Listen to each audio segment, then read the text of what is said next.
पुरुषोत्तमम् स्तुवन्नाम सहस्रेण पुरुषं सततोत्थितः तमेव चासीं नित्यं भक्त्या पुरुषमव्ययम् ध्यायन् सुवन्नमत्स्यश्च यज्ञमानस्तमेव च अनादिनिधनं विष्णुं सर्वलोकमहेश्वरं लोकाध्यक्षं स्तुवन्नित्यं सर्वदुःखादिको भवेत् ब्रह्मण्यं सर्वधर्मज्ञं लोकानां कीर्तिवर्धनं लोकनाथं महद्भूतं सर्वभूतभवोद्भवम् एष मे सर्वधर्माणां धर्मोऽधिगतमो मतः यद्भक्त्या पुण्डरीकाक्षं स्तवैरर्च्येन्नरः सदा परमं यो महत्तेजः परमं यो महत्तपः परमं यो महद्ब्रह्म परमं यः परायणं पवित्राणां पवित्रं यो मङ्गलानां च मङ्गलं दैवतं दैवतानां च भूतानां योग्यः पिता यतः सर्वाणि भूतानि भवन्त्यादियुगागमे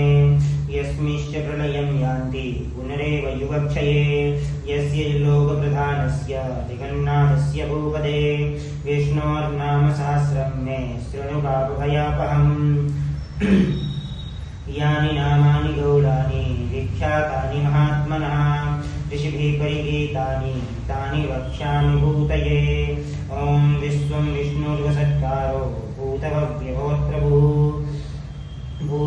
भूतभृद्भावो भूतात्मा भूतभावनः भूतात्मा परमात्मा च मुक्तानां परमागतिः अव्ययं पुरुषः साक्षी क्षेत्रयोऽक्षर एव च योगो योगैदां नेता प्रधानपुरुषेश्वरः नारसिंहवपुः श्रीमान् केशवः पुरुषोत्तमः सर्वः सर्वशिवस्थाणुर्भूतनिरधिरव्ययं शम्भवो भावनो भर्ता प्रभुवः प्रभुरीश्वरः स्वयंभूः शम्भुरादित्यः पुष्कराक्षो महास्वनः अनादिनिधनो धाता विधाता धातुरुत्तमः